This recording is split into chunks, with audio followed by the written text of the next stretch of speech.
All right, what's going on, guys? We're doing something a little different, a little new today because I've got my phone hooked up on this little mount here. I've got a little ring light. Cost me $30. It's a little swivel or a clamp arm that goes on my desk, like my podcast arm here. It's the same exact thing. It's just got a phone mount on there, and I'm recording video now. And that, honestly, the thought process was, if I say anything that I want to capture, that I want to have, and use it as social media content later on for whatever reason, I'll have that now. So what I'm going to do is just save every video that I record, upload it into a folder.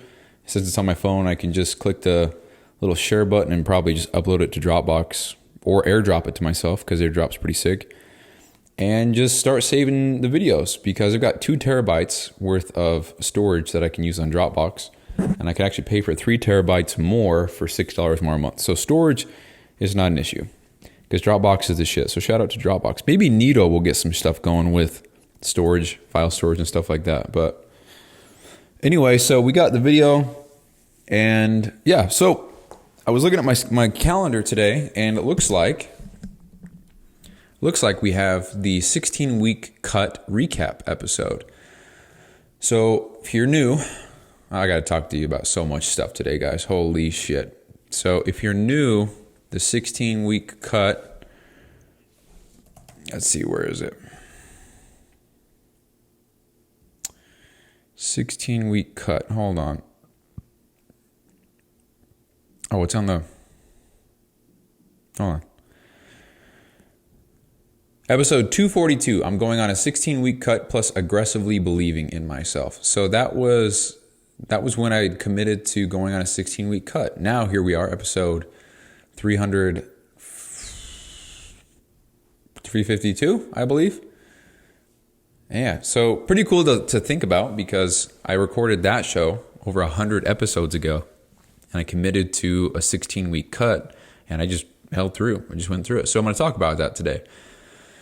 So how did it go? Well, I got my results pulled up right here. The one downside I've already discovered is when I'm recording video on my phone, I can't use my phone to look at photos or to use a calculator app or whatever, because I use that stuff a lot while I'm recording the show. So I can't do that. So I had to upload the photo to my Notes app and then access the Notes app from my laptop so I could see. So the average weight per week that I achieved, starting from, when was that? Let's see, 242. So I'm going to go down to, I'm going to see what date episode 242 was. Okay, so it looks like June 18th.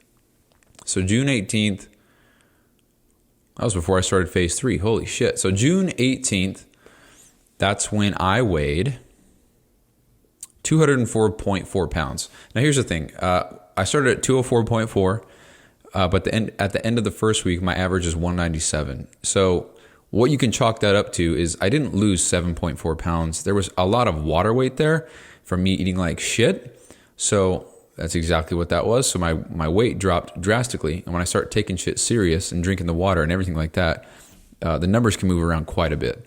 So I started the whole 16-week cut at 204.4 pounds. So if you want to just round it down to 199, probably a more accurate picture of what's going on. So started at, we'll just say 199.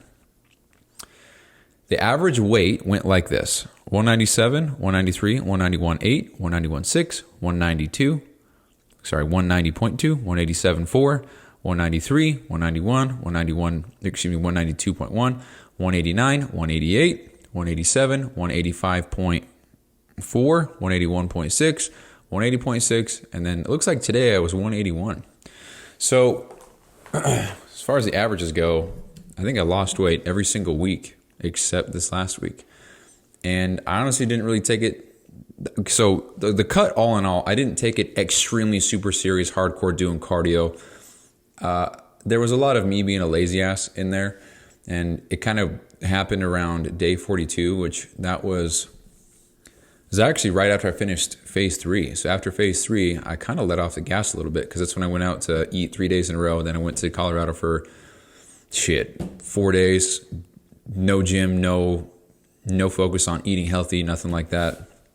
I actually purposefully discontinued my drinking a gallon of water streak. I think I made it 100 and 90 days in a row drinking a gallon of water, and I'm going to start that streak up again soon. I just have realized how important, how powerful streaks are when you do the thing, when you're doing a, hold on, what am I trying to say? Streaks are extremely powerful when they force you to do a thing that is good for you or is healthy for you or is going to push you in the right direction. And the reason why I quit the ice bath and quit the water and pretty much quit all my streaks was because I felt at the time that I was doing these things just to maintain a number rather than doing them because they were beneficial for me. Because if I still have to drink a gallon of water and it's midnight, it's not beneficial for me to do that for the sake of keeping the streak alive. So rather than trying to maintain that streak, I was like, at this point, it's actually dumb. But I think what I failed to realize was it was the keeping the streak alive, the principle behind it. Like in that example I just gave, if I really did have a gallon of water left to drink in my day and it was midnight, that should go as a lesson, as a teaching moment for myself of, hey man, you waited till midnight to drink your gallon of water? That fucking blows because now you got to drink a gallon before you go to sleep. Bummer, dude. Probably shouldn't do that again, huh? So that's the principle. It's the teaching moment. It's the education that I get and wisdom from forcing myself to go through it. So live and learn, man. I'm young. I'm trying to figure this stuff out. And every single day I'm pushing myself to try something new, to try to better myself. I mean, in every department of life, especially at work, at work what I'm doing here, but especially at my 9-to-5 work and everything like that. So starting weight was 204.4, but we'll say it's 199. At the end of the 16 weeks, from 199, it went down to 181.6 or 181.6. So that's a total of about 20 pounds. So 16 weeks, lost 20 pounds. I don't know. I feel good. I don't know. I don't know. I don't really have anything to report that's super significant. I just ate in a caloric deficit and I just lost weight. So 4 of these 16 weeks I was on phase 3 of Live Hard. So I was doing double workouts and there was no cheats whatsoever. Everything was great. And then my weight kind of shifted up a little bit. And then, let's see. I don't know. So 8 weeks ago, about 7 weeks ago. Yeah. Do I have it on here? Intermittent fasting.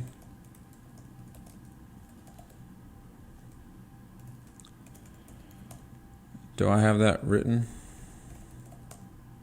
I guess not.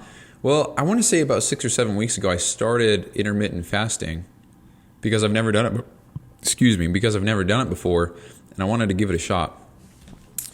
And so I did. And I would like to report that intermittent fasting is pretty fucking cool. What I noticed after about a week or so, because I was in my kitchen and I was with Lexi, and I said, you know what? I just realized I haven't come home from work and been tired as shit, or I could take a nap.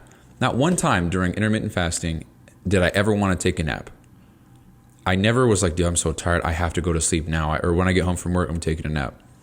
Not one time. So that's interesting.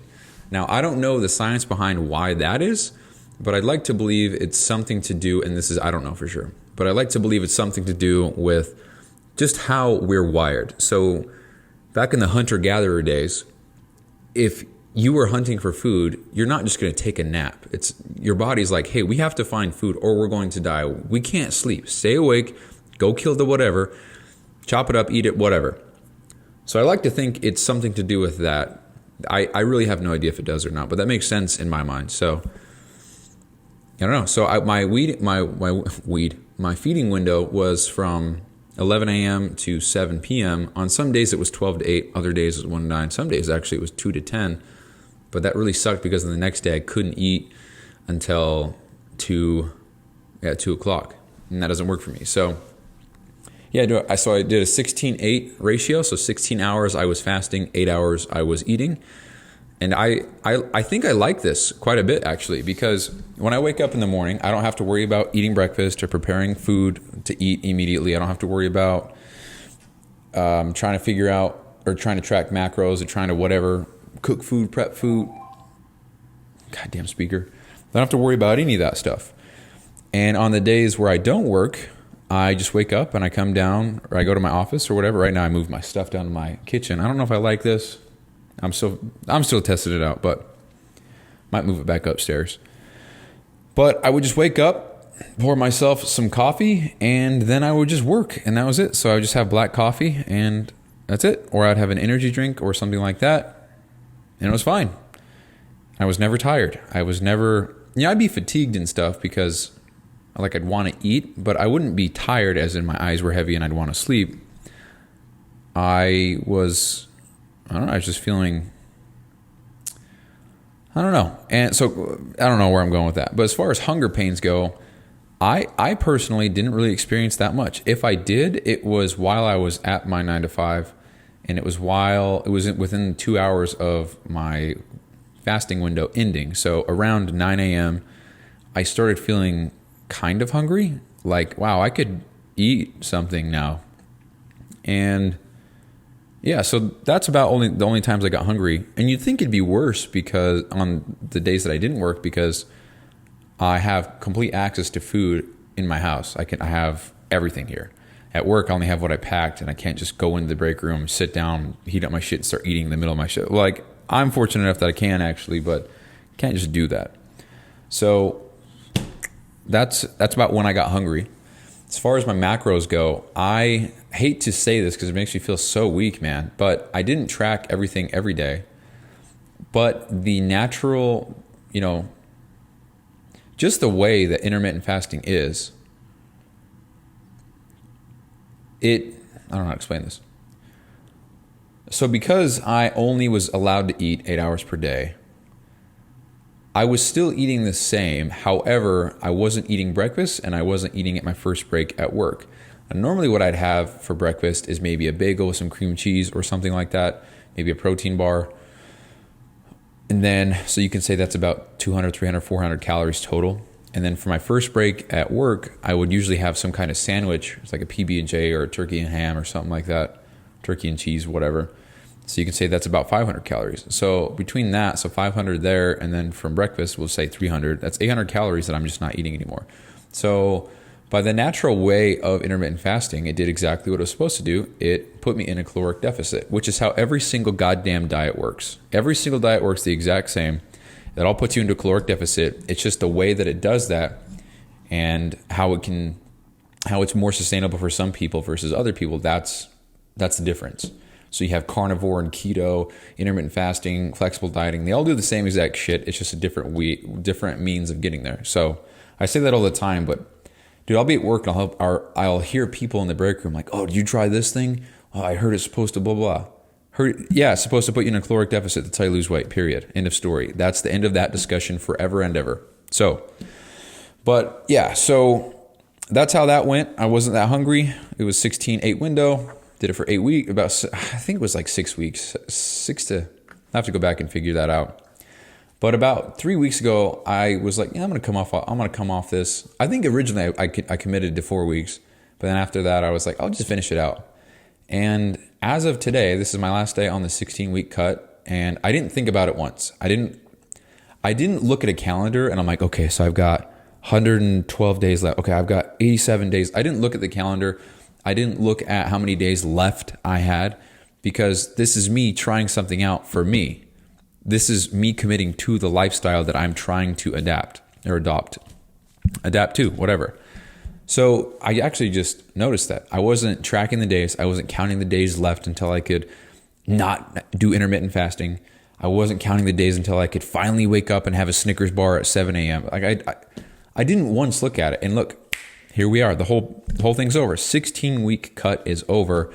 I would say it was successful, not as successful as it could have been, because if I was trying to lose about 1.5 pounds per week, then through 16 weeks, that should have put me at 24 pounds lost. And it looks like I lost about 16. So not as good as it could have been to my standards, but it was successful. And I'm now 20 pounds lighter. So pretty cool.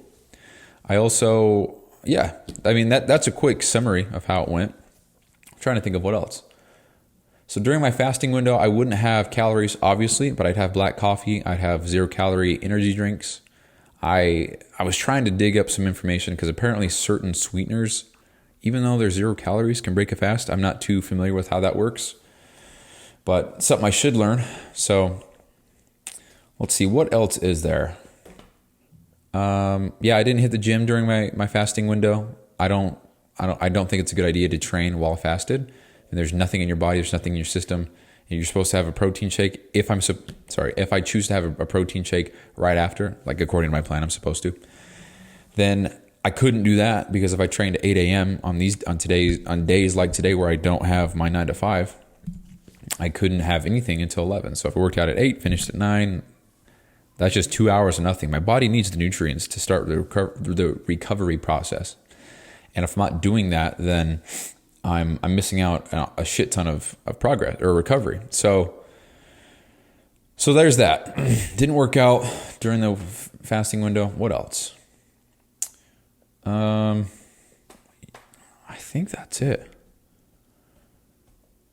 So now what am I going to do? So now I'm just not intermittent fasting anymore, I guess. I mean, I did today. I'm not going to be like, hey, I'm going to go back to the other way I was eating because like I'm chilling right now, so I'm all right. So I don't know what I'll try. I kind of want to try carnivore just to get about 2 to 3 months of that under my belt, just so I can just kind of share my 2 cents on it if I'm going through it, because my whole life I've done flexible dieting and it's always worked great for me. I've had no problems with it whatsoever, ever. And so that works for me. But with intermittent fasting, never tried that. Turns out that also works for me. So that's probably really important to talk about. With the intermittent fasting, I wasn't following any kind of strict diet. I was still eating what I wanted to eat, and I was making sure that the calories and the macros for the day were within the budget that I have allotted for myself. And so it wasn't like I did intermittent fasting plus, I don't know, keto or something like that. It was just intermittent fasting. And then in the 8 hours, I had to get 220 grams of protein. I actually was doing 200 this time. 200 grams of protein, 220 carbs, and I think it was 75 fat. And the reason why I say I think and not I know is because, truthfully, I didn't set the macro targets as precise as I wanted them to be. I just kind of set the calories, and then I did that. Other thing, I did find it kind of difficult, actually, to get in 200 grams of protein in just the 8 hours that I had. Because for me, at 11 o'clock, I go into the break room at lunch and I eat, and the next time I eat is around 1-ish, and that's a small snack because it's break time. Then I go to the gym, come home, it's around 3:30, 4-ish, and then from 4 to 7, that's when I have 3 hours there to get in all my food. And that part was kind of tricky. I did it and I know how to do it. However, since my discipline and holding myself to that standard was a little bit slippery, I hate to say and admit that I just didn't execute as a great of a plan as I could have. So the results, I mean, I did good. I lost 20 pounds, but knowing that I didn't give my best, like never mind the result, knowing that I didn't give it my absolute best, that's what sucks about this. So there's a little lesson learned right there. So for me, I lost 20 pounds in the last 16 weeks. However, I know that I didn't give my best because there were multiple days where I didn't track, or that I ate more, or that I ate a lot of food at a restaurant or something like that. And then as a result, I know I didn't give my best. I know it wasn't perfect. Perfect not meaning literally perfect. Perfect meaning I did everything I could, did everything right. I was aware. I was cognizant of everything that I was putting into my body. I was tracking everything, kind of taking account for the days that I was going to screw up. I say air quotes. Sorry, I'm on video now. So some of the shit that I'm doing with my hands, I guess, I assume that you can see. But if you're not watching the video, yeah, these videos probably aren't going to be posted. I'm just saving them. And then if I say anything, it's like I have a timer going right here. And if I say anything that I want to use for content later, I'll just look at the time, write it down, and then go back and watch that part, clip it, then use it. But anyway, so yeah, I guess that's a quick summary of how intermittent fasting went. I lost 20 pounds in 16 weeks, and then I was never tired. And it was great. So I wouldn't say that I'm going to stop necessarily, but I'm no longer going to force myself to do that.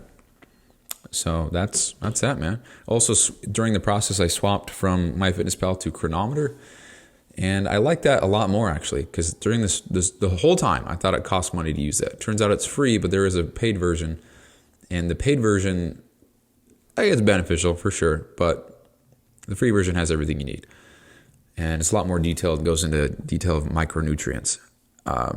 So that's that.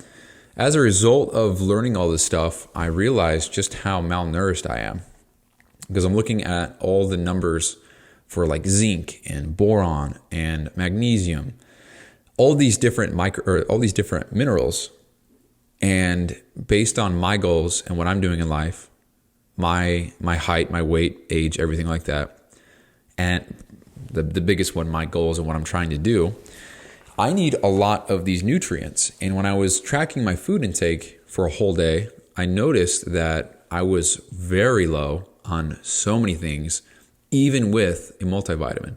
So a multivitamin, it gave me a lot of the vitamin aspects of it. So like my vitamin, all my Bs, my C, I was halfway there on my vitamin D. And then what else was there? Things like, I don't know, just vitamin A, B, C, D, E, K. Yeah, anyway, when you look at the numbers, some of them I was nailing on the head, some of them I was not even close. Zinc, boron, let me actually pull it up real quick. So I'm still learning about so many of these things, and it's crazy because why is it taking me so long to even take interest in this stuff? So I'm pulling it up now. So yeah, B1, 235, 612. I seem to get those pretty easily. Vitamin A, C, D, E. K, I don't really get that easily, but A, B, C, D, E, I do get. As far as folate, I'm not too familiar with that.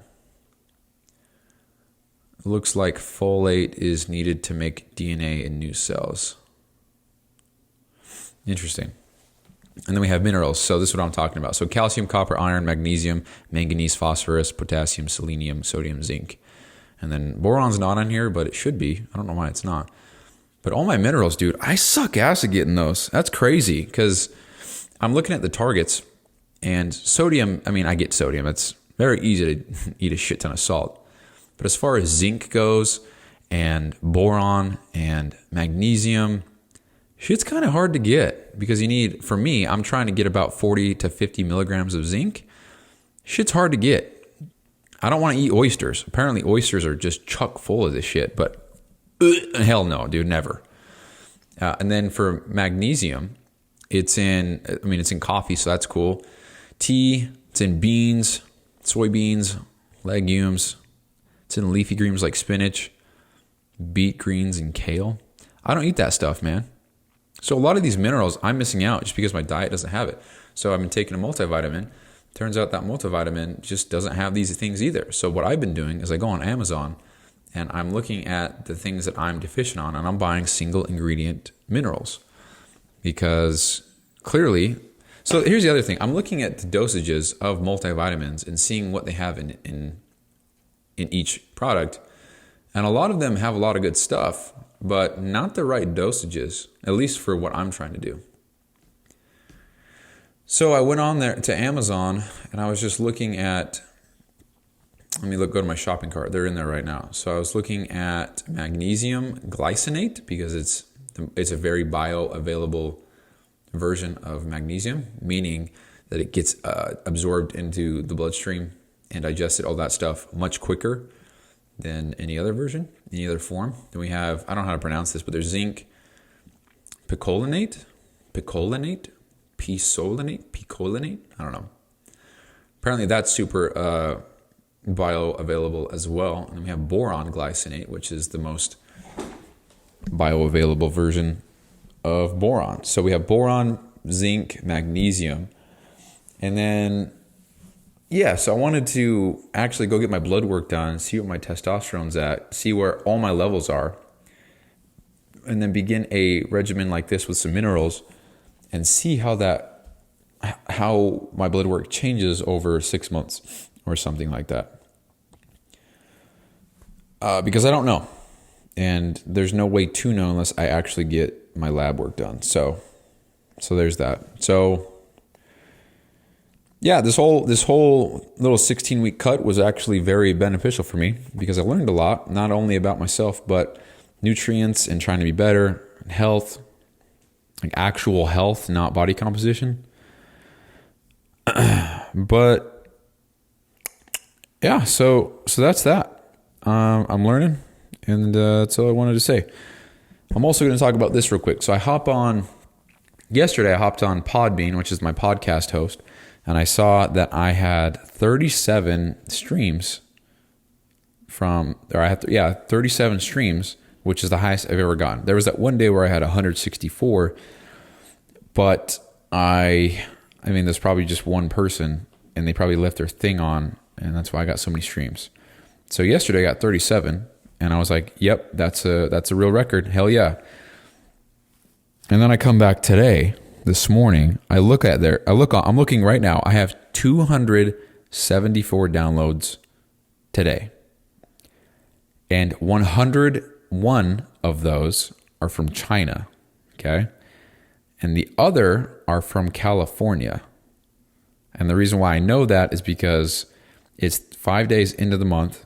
It's October 5th, 2024, it's 1:31 p.m. Saturday. And I have 168 listens from California, 51 from Utah, my home state, and then 3 from Virginia, Florida, North Carolina, South Carolina. So China and California, they've been listening to my show. But I've only had 8 different people listen to the show today. So that means one person, or I guess 2 people actually, have just left my shit going. That's what I think is going on. I hope I'm wrong. But yeah, because if an episode is 20 minutes long on average, that means that 100 episodes for somebody to stream would take 2,000 minutes. And 2,000 minutes would be, what is that? 100 hours?